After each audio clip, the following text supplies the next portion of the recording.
नमस्कार दोस्तों। स्वागत है एक बार फिर से आपके अपने चैनल सर अनिल जांगड़ में। तो हमने स्कूल में देखा था अर्थशास्त्र की क्लासेज शुरू कर रखी हैं, जिसमें कि जो मैंने हिंदी में सिलेबस कन्वर्ट किया था पूरा पार्ट के हिसाब से, part A B C D के हिसाब से, जिसमें कि पार्ट ए हमारा कंप्लीट होने वाला है और जिसमें 7-8 टॉपिक हो चुके हैं। 2-3 टॉपिक रहते हैं, वो आने वाले दिनों में कंप्लीट हो जाएंगे। और एक और मैं बात आपको क्लियर कर दूं कि पिछले जो एग्ज़ाम हुए हमारे, जितने 2-3-4 सालों के पिछले जो है एग्ज़ाम हुए हैं, उनके मैं पेपर सॉल्यूशन करवाऊंगा और आपको 10 मॉडल टेस्ट पेपर भी दूंगा, ठीक है। और इन सब की जो पीडीएफ है आपको मेरे टेलीग्राम चैनल पर मिलेगी और उसका लिंक मैंने डिस्क्रिप्शन में दिया है, वहां जाकर टेलीग्राम चैनल को ज्वाइन कीजिए और इसको ज़्यादा से ज़्यादा शेयर कीजिए ताकि सभी इसका फ़ायदा ले सकें। तो आज का हमारा जो टॉपिक है वो है तटस्थता वक्र। तटस्थता वक्र को देखिए, समोत्पत्ति वक्र, उदासीनता वक्र और अंदिमान वक्र भी इसे कहा जाता है। तो आज की क्लास में देखेंगे तटस्थता वक्र क्या है, इसकी विशेषताएं क्या है और इसकी मान्यताएं क्या है, तटस्थता मानचित्र क्या है। तो देखिए, सबसे पहले हम शुरू करते हैं। एक तटस्थता वक्र दो वस्तुओं के एक तटस्थता वक्र दो वस्तुओं के उन विभिन्न संयोगों को बतलाता है जो एक उपभोक्ता समान संतुष्टि प्रदान जो एक उपभोक्ता को समान संतुष्टि प्रदान करते हैं। यानी कि एक तटस्थता वक्र क्या होता है, दो वस्तुओं के विभिन्न संयोगों को बतलाता है जो उपभोक्ता को प्रत्येक संयोग पर समान संतुष्टि प्रदान करते हैं। देखिए, इसे हम सारणी और रेखा चित्र के द्वारा समझते हैं कि तटस्थता वक्र क्या है। देखिए, ये आपको वक्र में दिखाई दे रहा होगा, चित्र के अंदर यहाँ पर दिखाई दे रहा होगा। तो हमने एक ओ वाई अक्ष पर तो वस्तु y है और ओ एक्स अक्ष पर क्या है, वस्तु x है। दो वस्तुएं ली है और ये जो पॉइंट्स आपको दिखाई दे रहे हैं ये विभिन्न संयोग है, इन दोनों वस्तुओं के विभिन्न संयोग है। तो देखिए, पहला संयोग जैसे x वस्तु की 1 2 3 4 5 है, जैसे जैसे एक वस्तु की मात्रा बढ़ा रहा है तो वैसे वैसे ये y वस्तु की मात्रा क्या कर रहा है, कम कर रहा है। यानी कि एक वस्तु की मात्रा बढ़ाने के लिए दूसरी की मात्रा उसे क्या करना पड़ेगी, कम करनी पड़ेगी। क्यों करनी पड़ेगी? क्योंकि उसने जो अपना संतुष्टि का स्तर है वो समान रखना है, इसलिए। तो जब x की एक मात्रा वो लेना चाहता है तो वहाँ पे y की कितनी है, 25। अगर वो x वस्तु की 2 इकाइयाँ खरीदना चाहता है, x वस्तु की 2 इकाइयाँ खरीदना चाहता है, तो उसे जो y वस्तु है उसकी जो मात्रा है वो 25 से बढ़ाकर कितनी करनी पड़ेगी, 20 करनी पड़ेगी और x की मात्रा बढ़ाकर 2 करनी पड़ेगी। तो तटस्थ वक्र इन्हीं दो वस्तुओं के विभिन्न संयोगों को बतलाता है जो एक उपभोक्ता को समान संतुष्टि प्रदान करते हैं। इजी सा टॉपिक है, कोई ज़्यादा मुश्किल नहीं है, आसानी से आपके समझ में आ जाएगा। अब बात करते हैं तटस्थता मानचित्र की। देखिए, एक तटस्थता वक्र एक विशेष संतुष्टि के स्तर को बतलाता है और एक चित्र में कई तटस्थता वक्र जो विभिन्न संतुष्टि के स्तर को बतलाते हैं। इसे समझिए, जब तटस्थता वक्र एक साथ ही बनाए जाते हैं तो हमें तटस्थता मानचित्र प्राप्त होता है। तो देखिए, सबसे नीचे का तो तटस्थता वक्र है, सबसे नीचे का तटस्थता वक्र जो है ये संतुष्टि के कम स्तर को बताता है, संतुष्टि के कम स्तर को बताता है। और जैसे जैसे हम ऊंचे तटस्थता वक्र की ओर बढ़ते हैं तो ऊंचे तटस्थता वक्र ऊंचे संतुष्टि स्तर को बताते हैं। जैसे जैसे हम IC1 से IC2 पर गए तो यहाँ पर जो IC1 से IC2 पर जो संतुष्टि का स्तर है वो अधिकतम है और IC2 से हम IC3 पर जाएंगे तो IC2 से अधिक संतुष्टि प्रदान करेगा IC3 वक्र। तो ये तटस्थता मानचित्र है। इसके बाद में हम बात करेंगे तटस्थता वक्र विश्लेषण की मान्यताएं क्या है। देखिए, विवेकशीलता, पहली मान्यता है विवेकशीलता। देखिए, उपभोक्ता को विवेकशील माना जाता है। इसका अर्थ क्या है कि उपभोक्ता के आय स्तर वह विभिन्न वस्तुओं की कीमतों के ज्ञात होने पर वह अपनी उपयोगिता को अधिकतम करना चाहता है और उपभोक्ता यह भी जानता है कि उपयोगिता को अधिकतम करने हेतु उसे सभी संबंधित सूचनाओं की, सभी संबंधित वस्तुओं की पूर्ण जानकारी होती है। तो इसमें उपभोक्ता को विवेकशील माना जाता है, उपभोक्ता को विवेकशील माना जाता है। इसके बाद में नंबर 2 पर है उपयोगिता कर्मवाचक है। उपयोगिता कर्मवाचक है। उपयोगिता कर्मवाचक है। तो देखिए, उपभोक्ता विभिन्न वस्तुओं के वस्तु समूह को अपनी पसंद के अनुसार श्रेणीबद्ध कर सकता है। इसके अंदर क्या है, तटस्थ वक्र विश्लेषण के अंदर उपभोक्ता विभिन्न वस्तुओं के वस्तु समूह को अपनी पसंद के अनुसार श्रेणीबद्ध कर सकता है, उन्हें रेटिंग दे सकता है। इसके बाद में नंबर 3 पर बात करते हैं, पसंद संगति युक्त है। पसंद संगति युक्त है, यानी कि उपभोक्ता का व्यवहार संगति युक्त माना जाता है। देखिए कैसे, यदि उपभोक्ता ए को बी की तुलना में और बी को सी की तुलना में अधिक पसंद करता है तो वह ए को सी की तुलना में पसंद करेगा। ठीक है, ये कोई 3 संयोग है, मान लो ए बी और सी 3 संयोग है। ठीक है, ए से ज़्यादा वो बी को पसंद करेगा, ठीक है, और बी से ज़्यादा वो सी को पसंद करेगा। तो ऐसे में वो क्या करेगा, ए को सी की तुलना में ज़्यादा पसंद करेगा। ठीक है, इसके बाद में हम आगे बात करते हैं कि जो घटती हुई प्रतिस्थापन की सीमांत दर, घटती हुई प्रतिस्थापन की सीमांत दर। देखिए, तटस्थ वक्र विश्लेषण में प्रतिस्थापन की सीमांत दर, प्रतिस्थापन की सीमांत दर जो है घटती हुई माना जाता है। ठीक है, और इसी के कारण जो है तटस्थ वक्र मूल बिंदु के उन्नतोत्तर होता है, कॉन्वेक्स होता है। तो आपने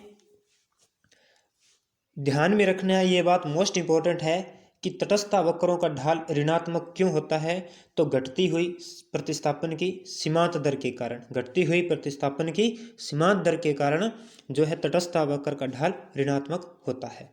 ठीक है, और जो तटस्थ वक्र का ढाल है वो किसे दर्शाता है, वो प्रतिस्थापन की सीमांत दर को दर्शाता है।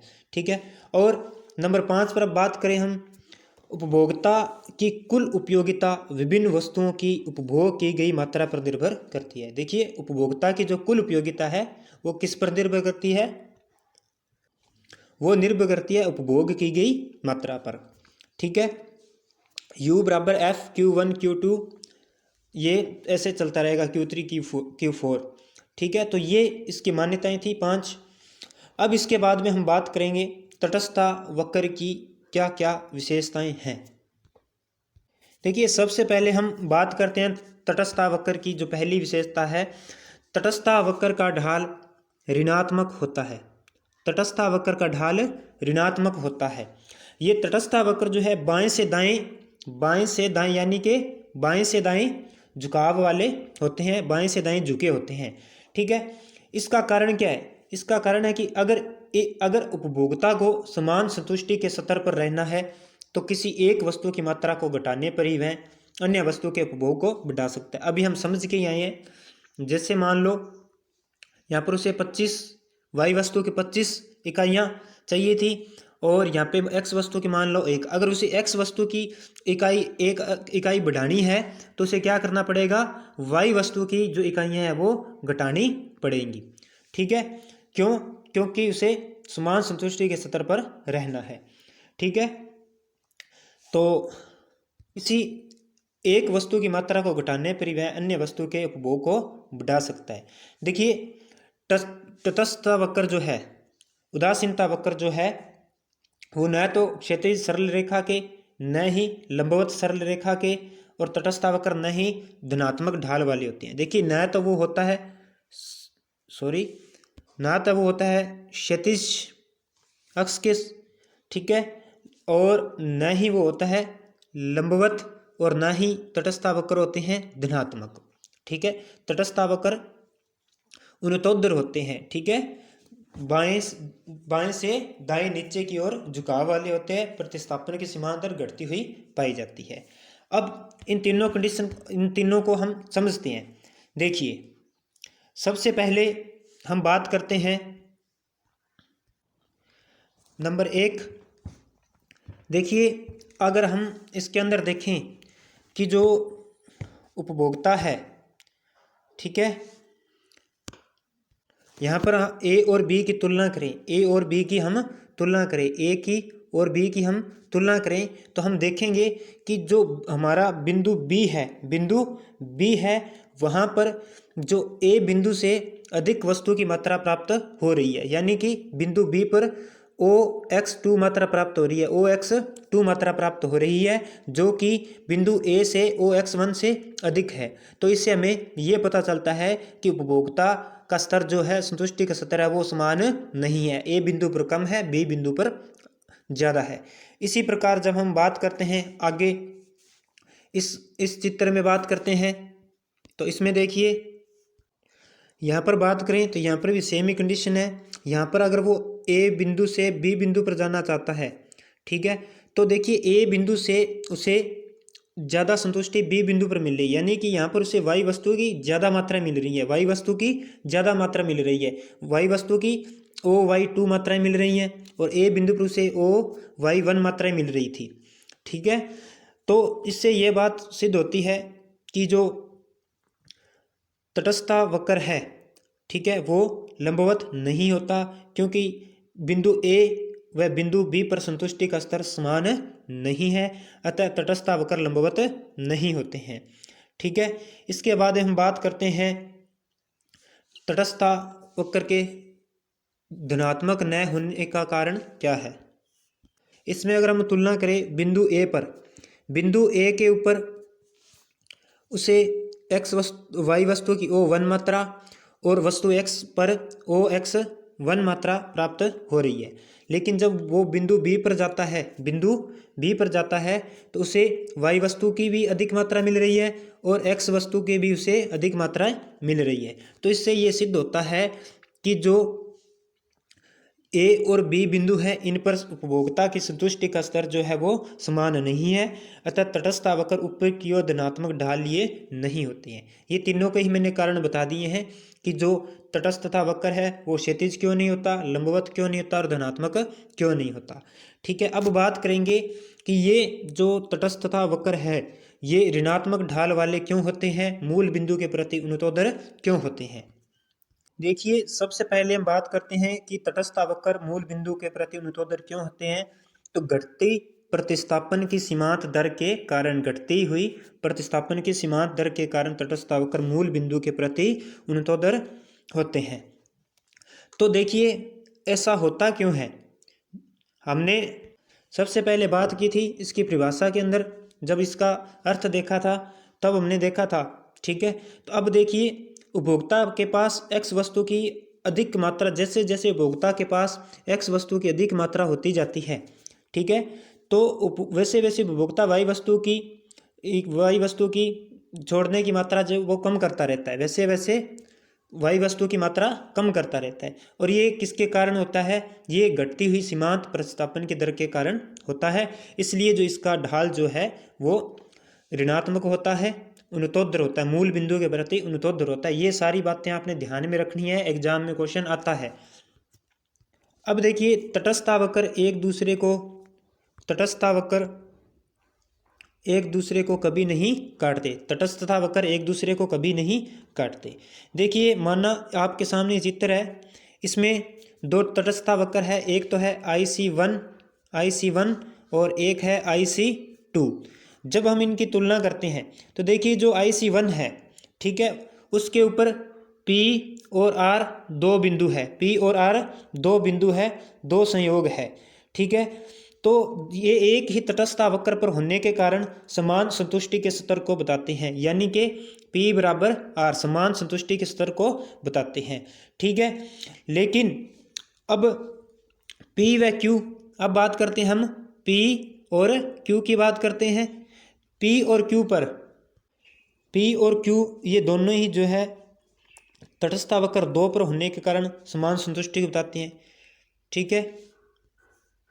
देखिए IC1 पर तो P बराबर R और IC2 पर P बराबर Q, ठीक है, जो कि हमें क्या बताते हैं, ये दो P व Q बंडल तटस्थता वक्र 2 पर होने के कारण समान संतुष्टि के बताते हैं, ठीक है। और उपभोक्ता इन दोनों बंडलों के मध्य क्या है, तटस्थ है, ठीक है। इसका अर्थ क्या हुआ कि Q बराबर R, Q बराबर R। उपभोक्ता जो है तटस्थ होना चाहिए था, Q बराबर R के बराबर इस बंडल पर उपभोक्ता तटस्थ होना चाहिए था। ठीक है, लेकिन ऐसा संभव नहीं है क्योंकि Q बिंदु R से ऊपर है, Q बिंदु R से ऊपर है, Q बिंदु R से ऊपर है। अतः इससे ये बात सिद्ध हो जाती है कि दो तटस्थ वक्र एक दूसरे को कभी नहीं काटते। ठीक है, अब इसके बाद में हम बात करते हैं तटस्थता मानचित्र में ऊंचा तटस्थता वक्र अधिक संतुष्टि स्तर को व्यक्त करता है। हमने तटस्थता मानचित्र देखा था, जितना ऊंचा तटस्थता वक्र होगा, ठीक है, उतने ही अधिकतम संतुष्टि के स्तर को व्यक्त करेगा। तो आज की क्लास में इतना ही। कल की क्लास में बात करेंगे हम प्रतिस्थापन की, सीमांत दर के बारे में, उपभोक्ता के साम्य के बारे में और कीमत रेखा के बारे में बात करेंगे। चैनल को सब्सक्राइब नहीं किया तो सब्सक्राइब कर लीजिए, ज़्यादा से ज़्यादा शेयर कीजिए। Thank you.